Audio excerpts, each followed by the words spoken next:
Miss Patterson, I need you to handle something immediately. Robert Mitchell's voice echoed across the executive terminal of Skyline International Airport, loud enough for every passenger in the VIP lounge to hear. Loud enough to make sure they all turned to look. Lily Patterson stood near the check-in counter, tablet in hand, reviewing the morning's operational reports like she did every day. 15 years as operations manager had taught her to anticipate problems before they became crises. But she hadn't anticipated this. There's been a situation in the first-class restroom, Robert continued, walking toward her with that particular smile he wore when he wanted an audience. Apparently, our cleaning staff missed it during their rounds.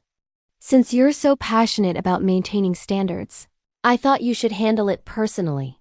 The VIP lounge went quiet. 35 passengers in designer suits and luxury brands watched as Robert Mitchell, Executive Director of Airport Operations, handed Lily a pair of yellow rubber gloves and a cleaning caddy.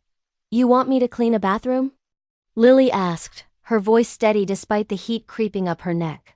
I want you to remember what real work looks like, Robert said, loud enough for everyone to hear. Before you got too comfortable in that manager's office, before you started thinking you were something you're not. My name is Lily Patterson. I'm 45 years old, and until this moment, I genuinely believed I'd built something untouchable in my 15 years at Skyline International. I'd worked my way up from ticket agent to operations manager. I'd increased efficiency by 32%. I'd trained half the current staff. I'd sacrificed weekends, holidays, and a marriage that couldn't survive my dedication to this place. And now I stood in front of 36 strangers, holding cleaning supplies, while my boss publicly reminded me of exactly what he thought I was worth. Robert, this isn't appropriate, Lily said quietly, trying to keep her dignity intact. I have a morning briefing with the regional directors in 20 minutes. Not anymore, you don't. Robert's smile widened. I've made some organizational changes. Effective immediately, you're being reassigned to facilities coordination. Rachel will be taking over your operations duties. That's when Lily saw her. Rachel Chun emerged from Robert's office, 23 years old, with perfect makeup and a tailored suit that probably cost more than Lily's monthly rent. She'd been hired 6 weeks ago as Robert's executive assistant, though. Lily had noticed she spent more time in closed-door meetings than actually assisting with anything. Rachel walked past Lily without making eye contact, her heels clicking against the polished floor, and took Lily's seat at the operations desk. Her desk, the one with the nameplate that read Lily Patterson, operations manager. Rachel brings fresh perspective, Robert announced to the lounge, as if anyone had asked. Young energy, a modern approach to leadership. Exactly what this airport needs to stay competitive. The subtext was clear to everyone watching. Too old, too outdated, too black to be sitting at that desk when someone younger, prettier, and more palatable was available. But here's what Robert Mitchell didn't know. What he couldn't have known because men like him never bothered to look beneath the surface. Lily had been watching him for 3 months. Ever since she'd noticed certain budget discrepancies. Ever since she'd seen Rachel's name appear on expense reports for business dinners that lasted until midnight. Ever since she'd accidentally discovered that the new consultant fees in the operations budget were going to an LLC registered under Rachel's name. Lily had spent 15 years learning every corner of this airport, every regulation, every reporting structure, every person who mattered. And she'd spent the last 90 days quietly documenting everything. Robert thought she was too stupid or too grateful to notice. She looked down at the yellow gloves in her hands, then at Robert's satisfied face, then at Rachel sitting in her chair, already scrolling through Lily's computer like she owned it. The first-class restroom, you said? Lily asked calmly. 3rd stall. Apparently quite a mess. Robert's eyes gleamed with cruel satisfaction. Take your time. We wouldn't want you to miss any spots. Lily took the cleaning caddy and walked toward the restroom while 35 passengers watched. Some looked away, embarrassed for her. Some recorded on their phones, because nothing says modern society like filming someone's humiliation for content. A few actually laughed. But if anyone had been watching closely, if anyone had bothered to look past the surface humiliation, they would have noticed something strange. Lily's hands weren't shaking. Her face wasn't red with shame. Her eyes weren't filled with tears. Instead, there was something almost like satisfaction in the way she carried that cleaning caddy. Something almost like anticipation. Because while Robert Mitchell thought he was putting Lily in her place, he had actually just made his first critical mistake. And for a man who'd spent the last 3 months stealing from the airport, sleeping with his assistant, and violating about 17 different employment laws, that first mistake was going to be expensive. Lily pushed open the restroom door and set the caddy down. Then she pulled out her phone and opened the recording app she'd installed 3 months ago. The same app that had been quietly documenting every conversation, every inappropriate comment, every racist joke Robert thought was harmless. She pressed record. "Note to file," she said quietly, her voice steady. June 15, 9:47 a.m. Executive Director Robert Mitchell has reassigned Operations Manager Lily Patterson to janitorial duties in front of approximately 35 witnesses in the VIP terminal. This follows 3 months of documented age and race-based discrimination, including the bathroom door opened. One of the passengers from the lounge, an older black woman in an expensive business suit, stepped inside. She looked at Lily for a long moment. "I saw what happened out there," the woman said quietly. "I'm Senator Graham's chief of staff. I'm also an attorney specializing in employment discrimination. And I think you and I should talk." Lily looked at the woman, then at her phone, still recording, then back toward the terminal where Robert was probably celebrating his victory. And for the first time in 3 months, Lily Patterson smiled. If you're enjoying this story of corporate injustice and the revenge that's coming, don't forget to subscribe to the channel because what happens next is going to show Robert Mitchell exactly why you should never underestimate a woman who's been quietly preparing for war. The woman's business card read, Patricia Williams, Chief of Staff to Senator Michelle Graham, former federal prosecutor. She handed it to Lily with steady fingers that had probably held far more important documents than cleaning supplies.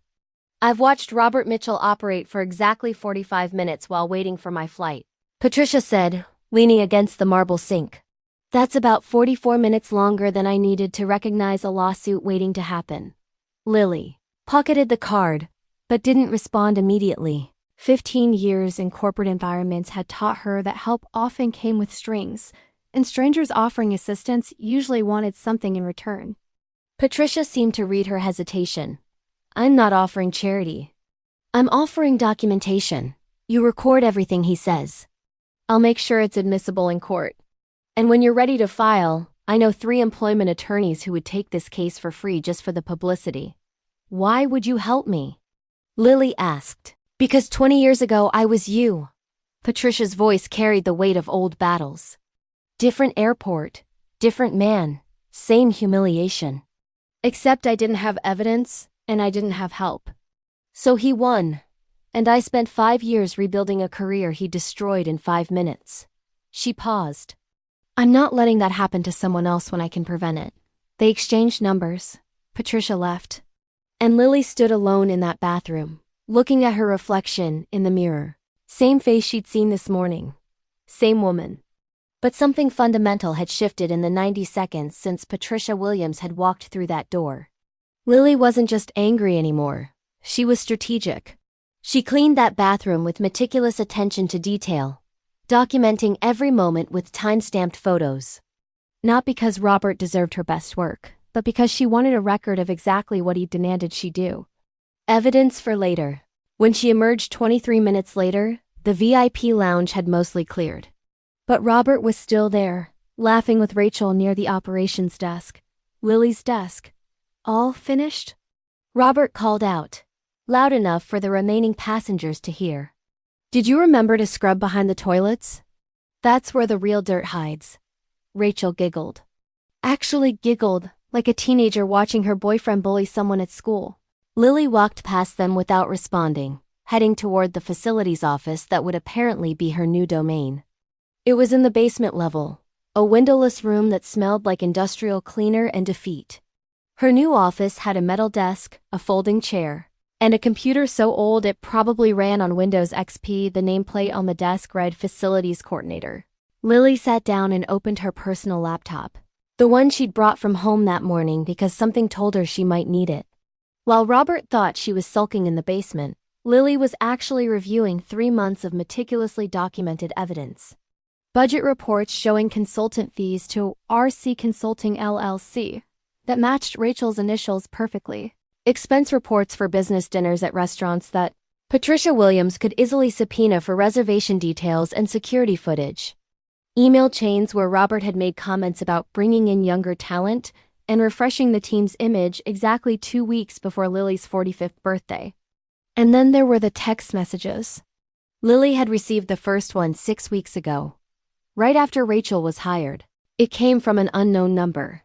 "You should know your boss is sleeping with his new assistant. Thought someone should tell you since HR won't." Lily had dismissed it as gossip.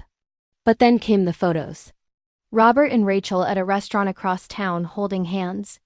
Robert and Rachel entering a hotel together at 2 in the afternoon. Robert and Rachel in his car, parked in a garage, doing things that definitely weren't discussed in the employee handbook. The messages kept coming, always from different numbers, always anonymous.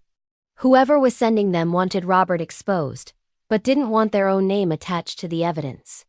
Lily had saved everything. Her phone buzzed. A text from an unknown number.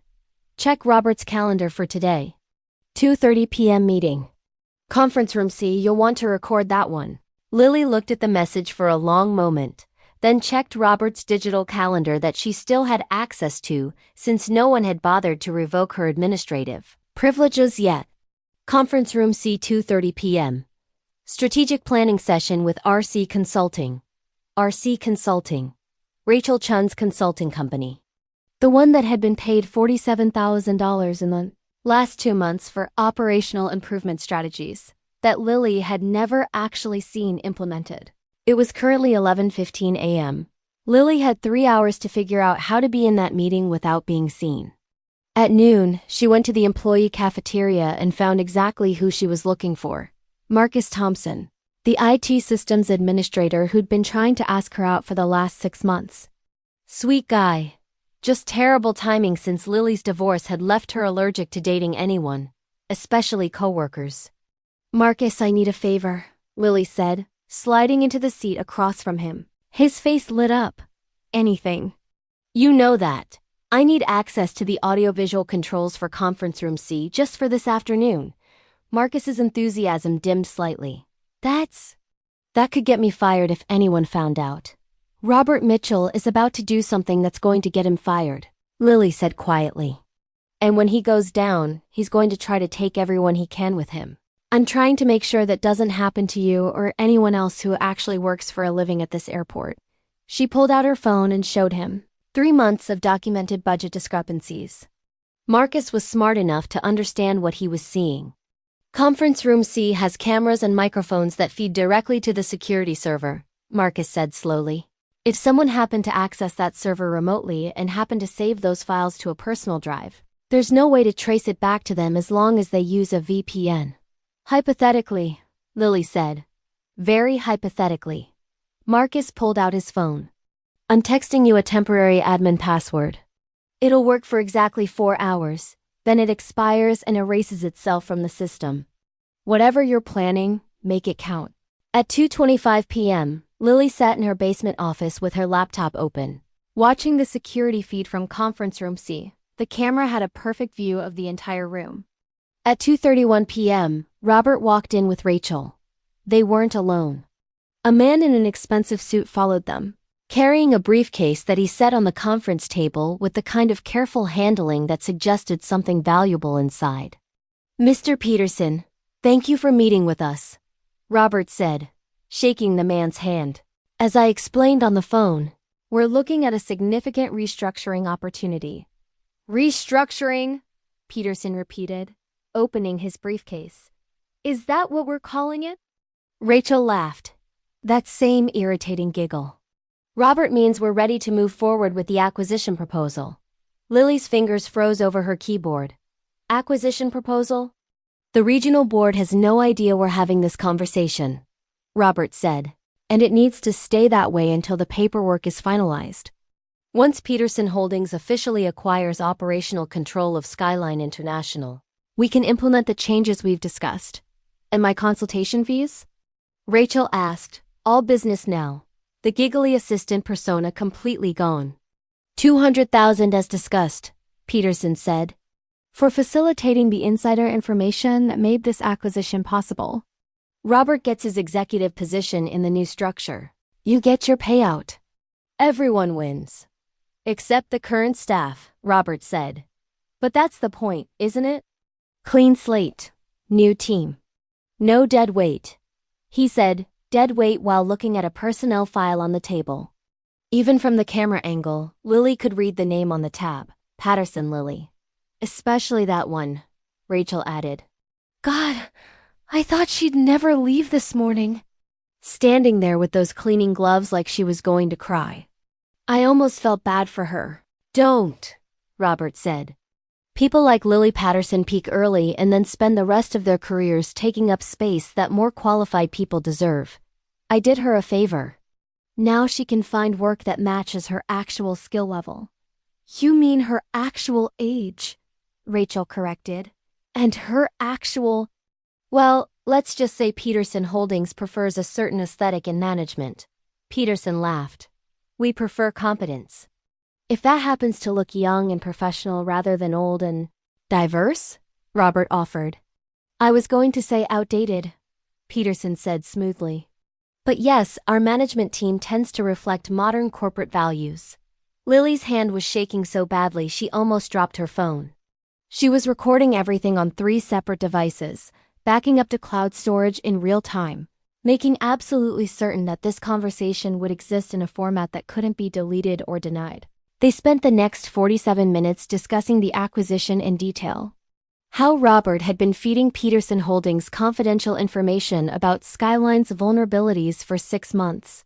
How Rachel had been creating fake consulting invoices to funnel money out of the airport's budget, making it look financially unstable to justify the acquisition. How they plan to lay off 60% of current staff immediately after the takeover, specifically targeting anyone over 40 or anyone who might ask questions about where the money had gone. At 3:18 p.m., Robert's phone rang. He looked at the screen and frowned. It's Gerald from the regional board, he said. I need to take this. He stepped out of the conference room. Through the security camera, Lily watched Rachel and Peterson continue talking, completely unaware they were still being recorded. You really think Robert can pull this off? Peterson asked. Robert can barely pull off his own pants, Rachel said dismissively. But he has access, and he's desperate enough to do whatever I tell him. Once the acquisition goes through, I don't need him anymore. Cold. Strategic, Rachel corrected. Robert thinks this is about us being together. He thinks I actually care about him. It's adorable, really. A 52-year-old man who thinks a 23-year-old woman wants him for anything other than his signature on documents. Peterson laughed. So what happens to Robert after the acquisition? Same thing that happened to Lily Patterson. He becomes dead weight. And dead weight gets cut. Lily sat back in her chair staring at the screen. Robert wasn't just her enemy. He was Rachel's useful idiot. And Peterson wasn't just buying an airport. He was buying stolen information from people who were already planning to betray each other. Her phone buzzed. Another text from an unknown number. You get all that? Lily typed back. Every word. Who is this? The response came immediately. Someone who's tired of watching Robert Mitchell ruin good people? Check your email. I sent you something that connects all the dots. Use it wisely. Lily opened her email. There was a message from an encrypted address with an attachment. A complete financial audit trail showing every payment from Peterson Holdings to RC Consulting, every falsified expense report, every budget manipulation dating back 8 months. And at the bottom of the email, his wife deserves to know too. Tiffany Mitchell. Copied on this message. Lily's blood went cold. Whoever this anonymous helper was, they just sent the complete evidence package to Robert's wife. At 下午3点45分, Lily's office phone rang. The caller ID showed. Regional Board of Directors. She answered. This is Lily Patterson. Miss Patterson, this is Judith Chen from the Regional Board. We've just received some very disturbing information regarding Robert Mitchell and potential financial irregularities at Skyline International. We need you to come to an emergency board meeting tomorrow morning at 8 a.m. And Miss Patterson? Don't tell anyone you're coming." Lily hung up and allowed herself one small smile. Because while Robert Mitchell was upstairs celebrating what he thought was Lily's destruction, he had no idea that his entire world was about to collapse. The anonymous messenger had made sure of that. And tomorrow morning, Lily would walk into that boardroom with 3 months of evidence, 47 minutes of recorded conspiracy, and the complete financial paper trail of Robert's betrayal. But first, she had one more call to make. She dialed Patricia Williams. "I'm going to need that list of attorneys now," Lily said. "And Patricia, bring popcorn. This is going to be spectacular." That evening, Lily sat in Patricia Williams's hotel suite with 3 laptops open, 2 attorneys on video call, and enough documented evidence to bury Robert Mitchell in litigation for the next decade. "This is extraordinary," said attorney Malcolm Reed, appearing via Zoom from his office in Washington, D.C. His silver hair and sharp eyes suggested someone who'd spent 40 years destroying people exactly like Robert Mitchell. "I've prosecuted corporate fraud cases for 23 years, and I've rarely seen someone build this comprehensive a file while actively being victimized." "Lily's not a victim," Patricia corrected, pouring coffee. "She's a prosecutor who happened to be gathering evidence while wearing a target on her back." The third person on the call was Jennifer Park, an employment discrimination specialist whose reputation for destroying racist executives had made her a legend in legal circles. "The recording from conference room C alone gives us conspiracy to commit fraud, embezzlement, age discrimination, racial discrimination, and about 6 other charges I can think of before breakfast." "But Lily, I need to ask you something important." "Go ahead," Lily said. "What do you actually want out of this?" Jennifer's voice was gentle but firm. "Because we can go multiple directions.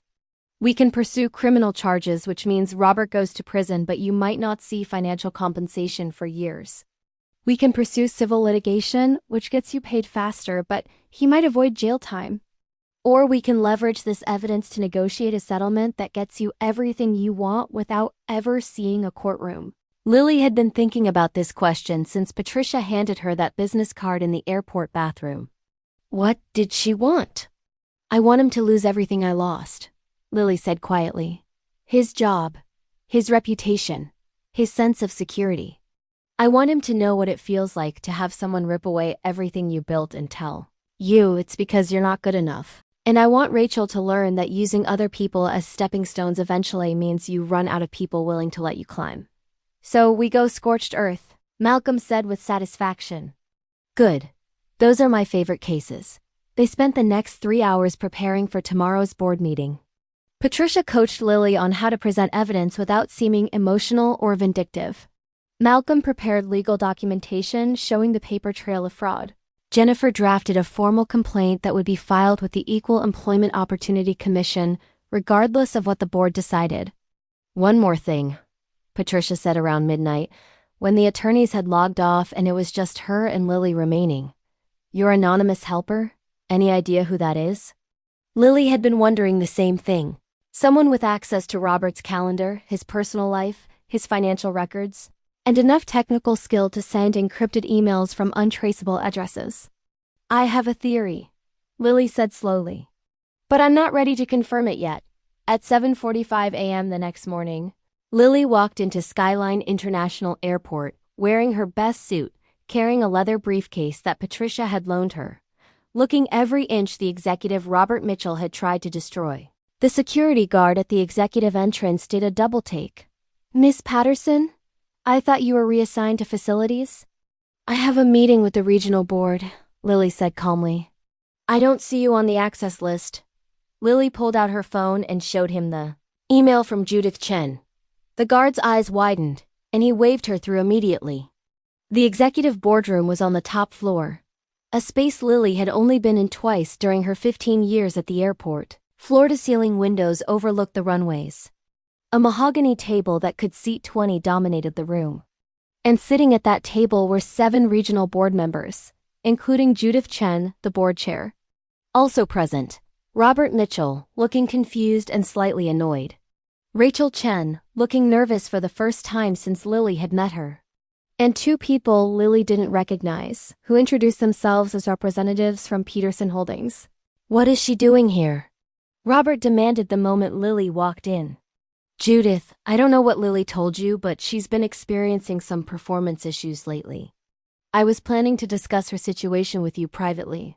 "Sit down, Robert," Judith said coldly. "Miss Patterson is here because yesterday afternoon, I received a very detailed email containing evidence of financial fraud, conspiracy, and multiple violations of employment law. An email that, interestingly, was also sent to your wife, the State Attorney General's office, and several investigative journalists." Robert's face went white. Rachel stopped fidgeting with her phone. The Peterson Holdings representatives exchanged glances.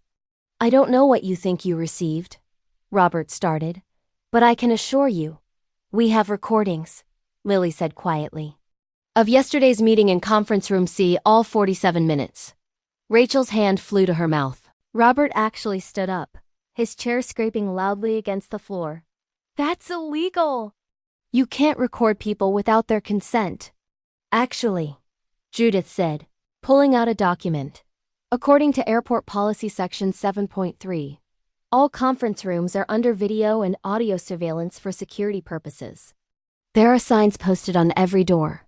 You consented to being recorded the moment you entered that room." Marcus, Lily thought with a surge of gratitude. He'd made sure those signs were clearly visible before yesterday's meeting. "I'd like to hear this recording," one of the board members said. For the next 47 minutes, the boardroom listened to Robert, Rachel, and Peterson's representative discuss corporate espionage, fraud, discrimination, and conspiracy. With every passing minute, Robert sank lower in his chair. Rachel started crying around the 20-minute mark. The Peterson Holdings representatives quietly excused themselves at minute 32 and didn't return. When the recording ended, Judith Chen looked at Robert Mitchell with the kind of cold fury that usually preceded career-ending decisions. "You have precisely 60 seconds to resign before I have security escort you out of this building in handcuffs," she said. "And Robert? Your severance package just became a legal defense fund, because the State Attorney General is already preparing criminal charges." Robert opened his mouth, closed it, then looked at Rachel like she might somehow save him. But Rachel was staring at her phone, where presumably her own world was collapsing via text message and phone calls. "This is her fault," Robert said suddenly, pointing at Lily. "She's always been jealous of my success. She's always resented that I got promoted over her. This is a vendetta because I rejected her advances years ago." "Robert, stop talking," Judith said wearily. "You're making it worse.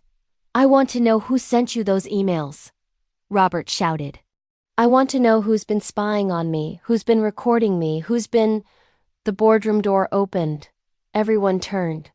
Tiffany Mitchell walked in. Robert's wife was 50 years old, elegant in the way that came from old money and older confidence. She wore a cream-colored suit and carried a briefcase that matched Lily's borrowed one almost exactly. "Hello, Robert," Tiffany said calmly. "Surprise!" Robert's face went from white to gray.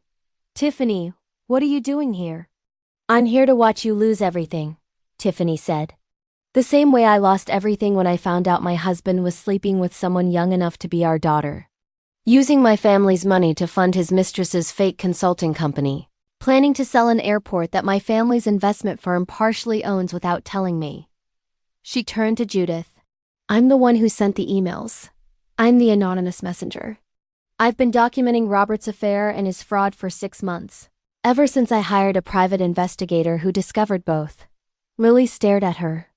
All those text messages, all those photos, all that perfectly timed information, it had been Robert's wife all along. "I wanted to handle this quietly," Tiffany continued.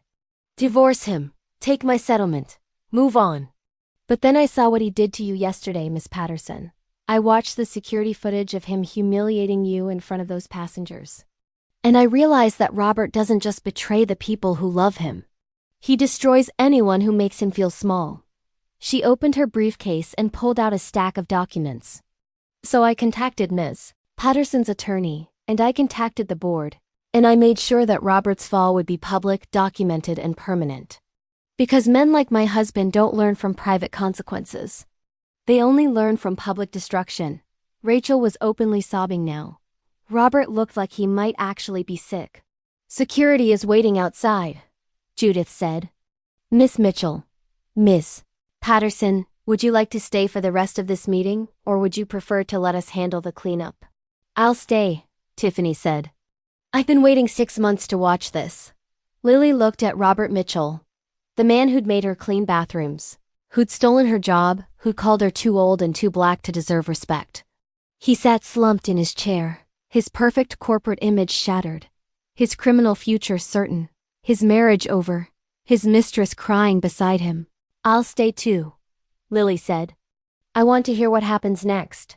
What happened next was methodical and brutal. The board voted unanimously to terminate Robert Mitchell effective immediately. They voted to rescind all payments to RC Consulting and pursue legal action to recover the funds. They voted to ban Rachel Chen from airport property and forward her information to law enforcement for fraud investigation. And then Judith Chen turned to Lily. "Ms. Patterson, the board would like to offer you Robert's position as Executive Director of Airport Operations. Effective immediately.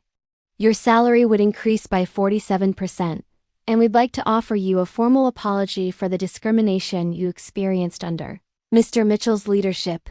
Lily looked at the position she'd been working toward for 15 years. The job Robert had told her she'd never deserve. The office she'd been kicked out of just 24 hours ago. "I accept," she said, "on one condition. I want Marcus Thompson promoted to Senior IT Administrator with a 20% salary increase. He's been underpaid and undervalued for too long." "Done," Judith said. Security entered the boardroom. Robert was escorted out in handcuffs because apparently the state attorney general's office had been waiting in the lobby. Rachel followed in a separate security escort, her mascara running, her phone buzzing constantly with what Lily imagined were very panicked messages. When the room finally cleared, it was just Lily, Tiffany, and Judith remaining. "Why did you really help me?" Lily asked Tiffany. Tiffany smiled sadly. "Because 26 years ago, I was the young mistress. Some executive's trophy wife. And I spent 2 decades watching my husband become the same man who once discarded his first wife for me. I couldn't stop him from cheating. But I could stop him from destroying someone else's career while he did it." She extended her hand to Lily. "Consider us even." They shook hands. Two women from completely different worlds, united by one man's cruelty and their own refusal to accept it. As Lily walked to her new office, Robert's old office, her phone buzzed with a text from Patricia Williams. "Told you revenge tastes better when it's served with documentation. Congratulations, Executive Director." Lily sat down in the leather chair behind the mahogany desk and looked out at the airport she'd helped build for 15 years. Tomorrow she'd start the real work of fixing what Robert had broken. But tonight, she'd let herself enjoy this moment. The moment when justice finally caught up with the man who thought he was untouchable. The news broke within 3 hours. Former airport executive arrested for fraud and conspiracy scrolled across local news channels by noon. By 2 p.m., the story had gone national. By 4 p.m., it was trending on social media with the hashtag airport scandal. Someone had leaked the conference room C recording to the press. Not the whole thing, just the parts where Robert called Lily dead weight and Rachel laughed about making her cry. The parts where they discussed eliminating employees over 40. The parts where Peterson's representative joked about preferring a certain aesthetic in management. Lily sat in her new office, her earned office watching the coverage on 3 different monitors. Her phone hadn't stopped ringing. Every major news outlet wanted an interview. Every employment rights organization wanted her to speak at their next conference. Every social media platform had turned her into a symbol of something larger than herself. But Lily wasn't interested in being a symbol. She was interested in making sure Robert Mitchell and Rachel Chen paid for every single crime they'd committed. Her desk phone rang. The caller ID showed Skyline Legal Department. "Miss Patterson, this is Aaron Chun from Legal. We've just been contacted by Robert Mitchell's attorney. He's requesting a meeting to discuss a settlement agreement." Lily almost laughed. "A settlement?" "He was arrested this morning. He posted bail 2 hours ago. His attorney is claiming the recording was obtained illegally and that you orchestrated a conspiracy to defame him. They're threatening a countersuit for wrongful termination and reputational damage. Tell his attorney." I'll see him in court, Lily said calmly. And Aaron? Make sure our attorneys request the maximum penalty for every single charge. No plea deals. No reduced sentences. I want him to face everything he did. At 6:30 p.m., Lily's cell phone rang from an unknown number. Against her better judgment, she answered. You destroyed my life. Robert's voice sounded hollow, broken. Nothing like the confident executive who'd handed her cleaning gloves yesterday morning. I had everything. Everything. And you took it all away because you were jealous. I took nothing, Lily said quietly. You gave it away when you decided to commit fraud, sleep with your assistant, and humiliate people for entertainment. I just made sure the right people found out. Tiffany won't answer my calls. My attorney says I'm looking at 15 years minimum. Peterson Holdings is suing me for breach of contract. Every investor I know has blocked my number. My face is on every news channel with the word racist under it. You did this. No, Robert, you did this. I just held up a mirror.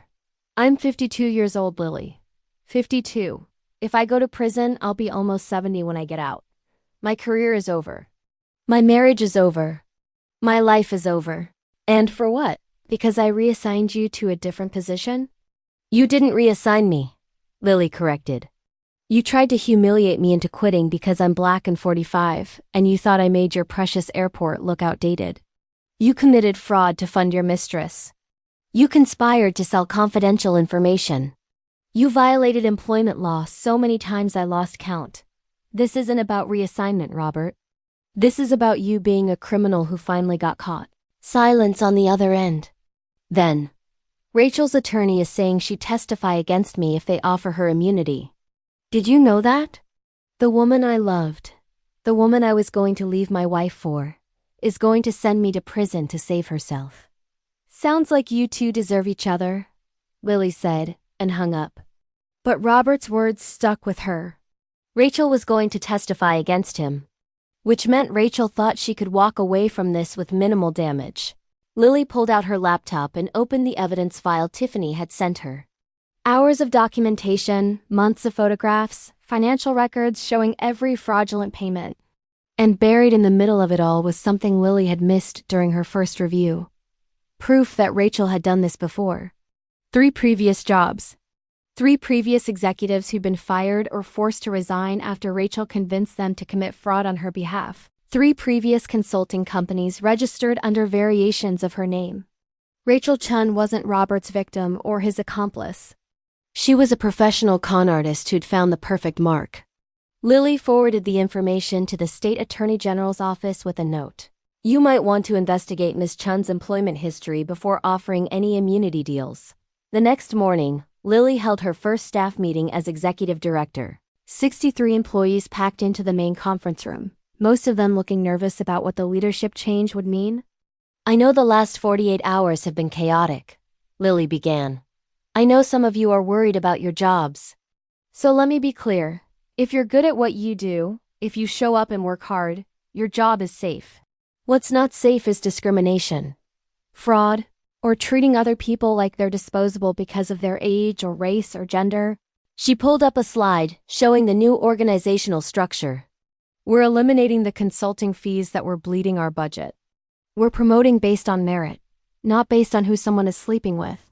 And we're creating an anonymous reporting system so that if anyone experiences what I experienced under Robert Mitchell's leadership, they have a safe way to report it.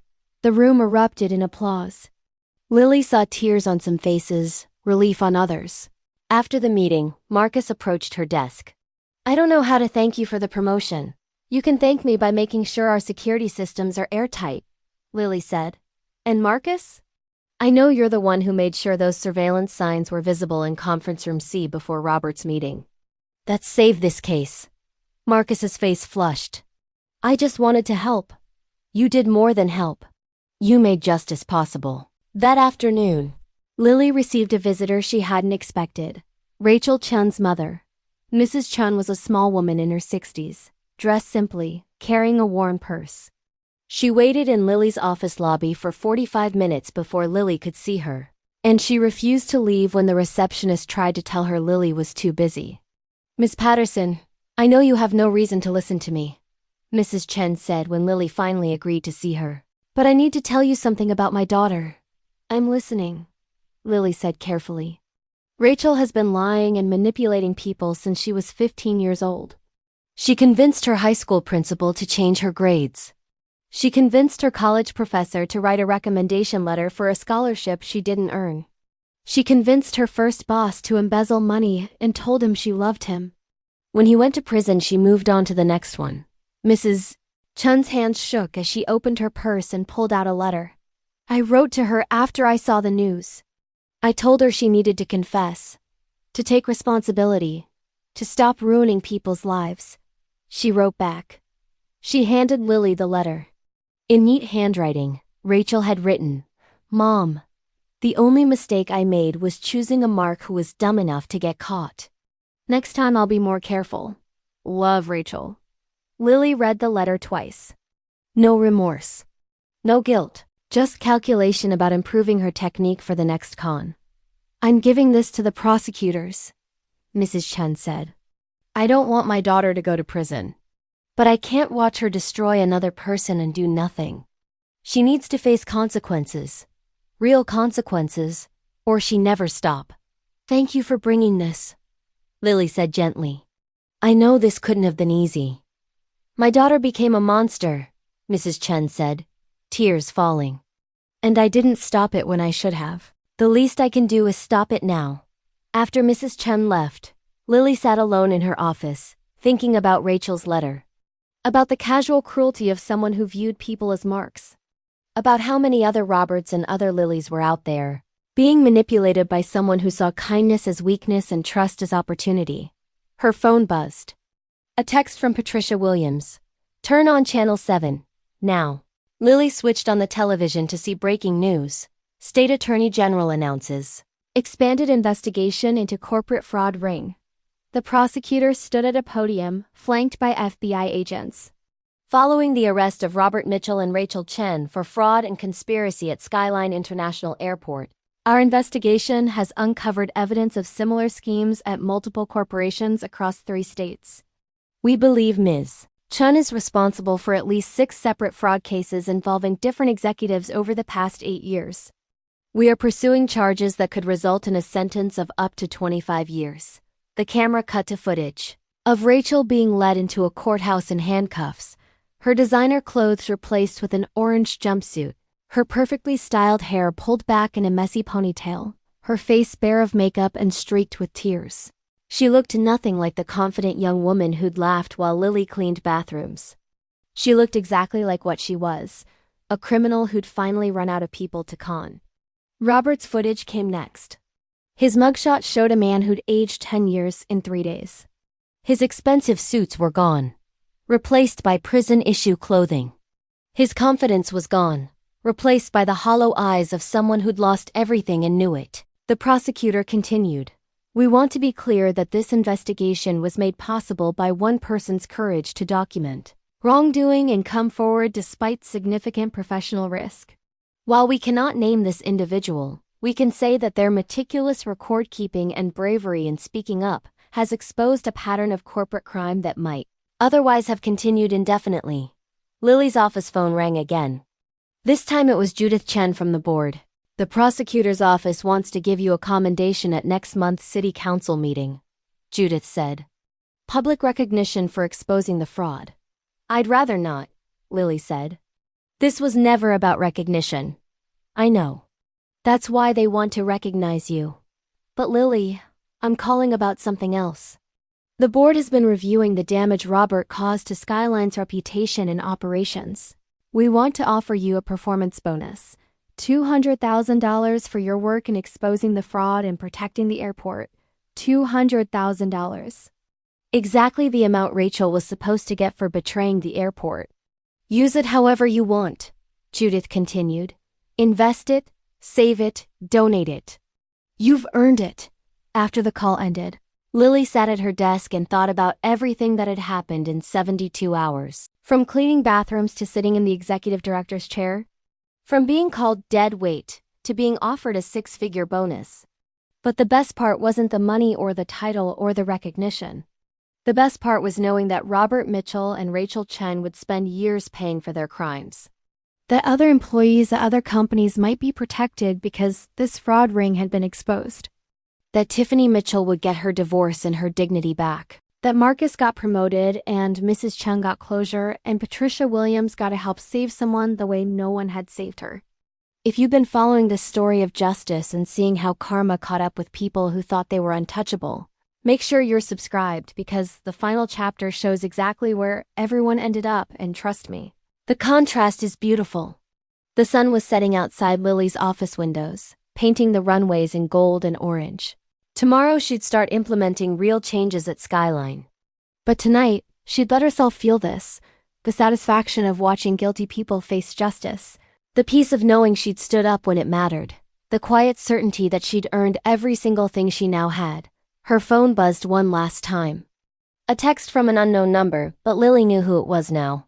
Tiffany Mitchell had written, "Robert's attorney says he's pleading guilty to avoid trial. 22 years minimum.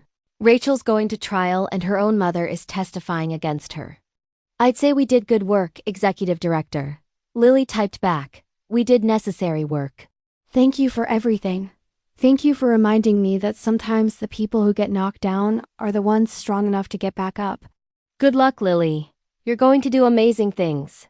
Lily set her phone down and looked around her office one more time. Then she turned off the lights and headed home, ready to rest before rebuilding everything Robert Mitchell had tried to destroy.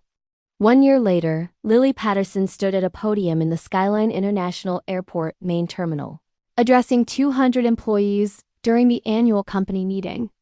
The airport looked different now. Not just physically, though the renovations helped, but fundamentally. The culture had changed. The fear that used to permeate every conversation had been replaced by something Lily never thought possible in a corporate environment: actual respect.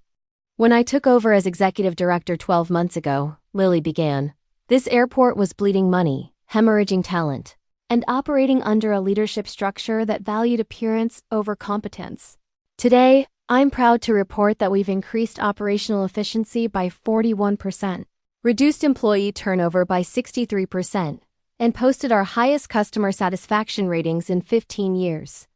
The room erupted in applause. Lily saw faces in the crowd that had been there during her bathroom cleaning humiliation. Some had looked away that day. Others had recorded it.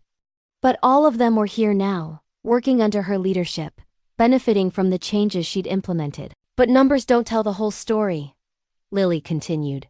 "The real change happened when we created an environment where people feel valued regardless of their age, race, or background, where promotions are based on merit, not manipulation, where speaking up about wrongdoing is encouraged, not punished." She gestured to the side of the stage where Marcus Thompson stood with 5 other employees who'd been promoted in the past year. "These 6 people represent what Skyline is now, a place where talent gets recognized and hard work gets rewarded. Not because of who you know or what you look like, but because of what you contribute." After the meeting, Lily returned to her office to find Patricia Williams waiting with champagne and 2 glasses. "Congratulations on your 1-year anniversary," Patricia said, pouring. "And on the feature article in Business Leadership magazine.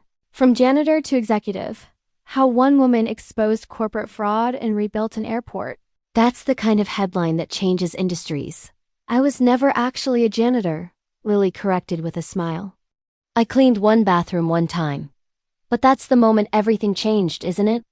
That's the moment Robert Mitchell made his fatal mistake." Patricia raised her glass. "To fatal mistakes and the women who document them." They drank, and Lily allowed herself to reflect on everything that had happened in 12 months. Robert Mitchell was currently serving year 1 of a 22-year sentence at a federal correctional facility in Pennsylvania. His attorney had tried everything, claiming the recordings were illegally obtained, arguing entrapment, suggesting Lily had orchestrated a conspiracy against him. Nothing worked. The evidence was too comprehensive, too well documented, too irrefutable. Tiffany Mitchell had divorced him 3 weeks after his arrest. She'd gotten the house, the investment accounts, and custody of their narrative. Her interview with a major news network about surviving marriage to a narcissistic fraud had gone viral and led to a book deal. Rachel Chen had gone to trial. convinced she could charm a jury the way she'd charmed so many executives. She was wrong. Her own mother's testimony, combined with evidence of 6 previous fraud schemes, had resulted in a 25-year sentence. The judge had called her a predator who weaponized trust and destroyed lives for profit. Peterson Holdings had settled with Skyline for undisclosed damages and quietly withdrawn from airport acquisitions entirely. 3 of their executives had been charged as co-conspirators. But Lily's favorite piece of justice was smaller, more personal. Last month, she'd received a letter from Robert, forwarded through her attorney. It was 4 pages of single-space complaints about prison conditions, desperate pleas for her to write a letter supporting his appeal, and pathetic attempts to rewrite history by suggesting they'd once been friends. Lily had written back exactly 3 sentences. Your appeal will fail because you committed the crimes you were convicted of. I will not be writing any letters on your behalf. I hope you use these 22 years to become a better person than you were. She never heard from him again. Have you seen the latest? Patricia asked, pulling out her phone. Rachel's attempting to appeal her sentence, claiming she was manipulated by older men in positions of power. Lily laughed. Actually laughed. The woman who ran a fraud operation across 6 companies for 8 years wants people to believe she's a victim? Good luck with that. Her attorney is arguing she was young and impressionable. She was 23 and running a criminal enterprise. There's a difference. Patricia's phone buzzed. She glanced at it and smiled. Speaking of justice, you're going to want to see this. She turned her screen to show a news article. Former airport executive's wife launches foundation for women over 40 re-entering workforce.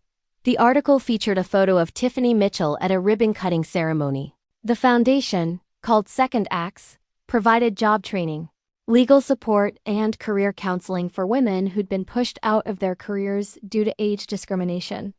She used her divorce settlement to fund it, Patricia explained. And she's asked if you'd be willing to serve on the board of directors.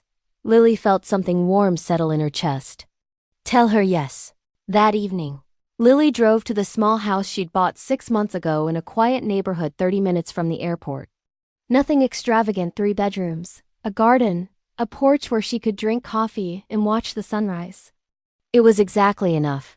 Her phone rang as she pulled into the driveway. Judith Chin from the regional board. Lily, I wanted to give you advance notice before tomorrow's announcement. The board has voted to promote you to Regional Director of Operations, overseeing all 7 airports in our network. It comes with a significant salary increase and the opportunity to implement your management model across the entire region. Lily sat in her car, engine off, processing the information. Regional Director. 7 airports. The chance to create change beyond just Skyline. I accept, she said. On one condition. I want to create a task force specifically focused on identifying and eliminating discriminatory practices across all our locations.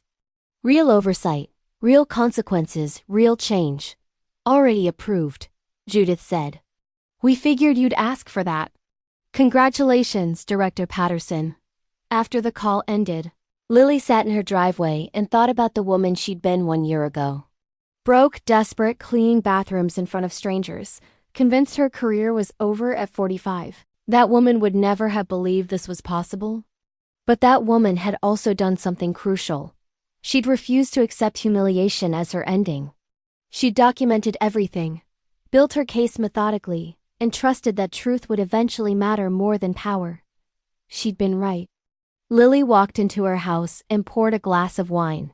On her refrigerator was a photo from last month's staff appreciation event, showing her surrounded by employees who'd once feared coming to work and now actually smiled in the hallways. Next to it was a framed copy of the bathroom cleaning order Robert had given her, the one she documented and timestamped. She kept it as a reminder that sometimes the worst moments contain the seeds of the best outcomes. Her phone buzzed with a text from Marcus. Just saw the news about your promotion. Does this mean I need to call you Director Patterson now? Lily typed back. Only if you want me to start calling you Senior Administrator Thompson. Fair point. Congratulations, boss. You earned every bit of it. She had earned it. Not through manipulation or shortcuts or stepping on other people. She'd earned it by being better than the people who tried to destroy her. By building instead of tearing down? By creating systems that protected others from experiencing what she'd experienced. That night, Lily sat on her porch with her wine and her thoughts, watching the sunset paint the sky in shades of orange and gold. Somewhere in Pennsylvania, Robert Mitchell was eating prison food and realizing he had 21 more years of the same. Somewhere in a women's correctional facility, Rachel Chen was learning that charm didn't work on guards and inmates the way it worked on executives.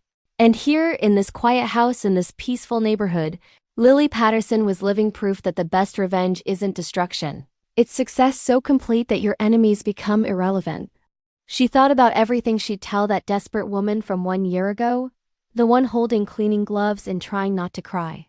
She'd tell her that this moment of humiliation wasn't an ending, it was a beginning. That documentation matters. That allies appear in unexpected places. That standing up might feel impossible in the moment, but the alternative, staying down, is infinitely worse.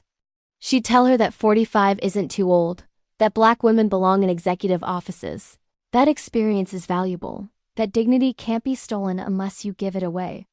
Most importantly, she'd tell her that the people who try to break you are often breaking themselves, piece by piece, with every cruel decision they make. Your job isn't to break them back. Your job is to stand up, document everything, and let their own actions destroy them while you build something better. Lily finished her wine and went inside, ready for tomorrow. Ready to oversee 7 airports instead of 1. Ready to create change on a regional scale. Ready to mentor other women who'd been told they were too old, too different, too whatever to deserve respect. Robert Mitchell had tried to teach her that she was worthless. Instead, he taught her exactly how valuable she was, how strong she could be, and how important it is to fight for justice even when the odds seem impossible. Especially when the odds seem impossible, because that's when victory matters most. Epilogue. 3 months after Lily's promotion, she received one final letter from Robert Mitchell's attorney. Robert was requesting compassionate release due to health issues, claiming the stress of incarceration had caused multiple medical problems. Lily wrote a single sentence in response to the parole board. Mr. Mitchell showed no compassion when destroying careers, and deserves none now that facing consequences for his actions. His request was denied. Rachel Chun's appeal was also denied. Both would serve their full sentences. Tiffany Mitchell's Second Acts Foundation helped over 300 women return to meaningful careers in its first year of operation. Marcus Thompson was promoted again, this time to Director of Technology Innovation. Patricia Williams retired from government work and joined Lily's discrimination task force as chief legal counsel. And Lily Patterson, the woman who'd been handed cleaning gloves and told to know her place, now oversaw operations for 7 airports, supervised over 4,000 employees, and had become one of the most respected executives in the aviation industry. Not because she destroyed her enemies, but because she built something better than anything they could have imagined. That's the real lesson. The best revenge isn't bringing someone down to your level.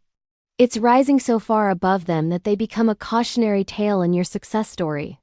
Robert Mitchell tried to write Lily's ending. Instead, he wrote his own. And Lily? She's still writing hers.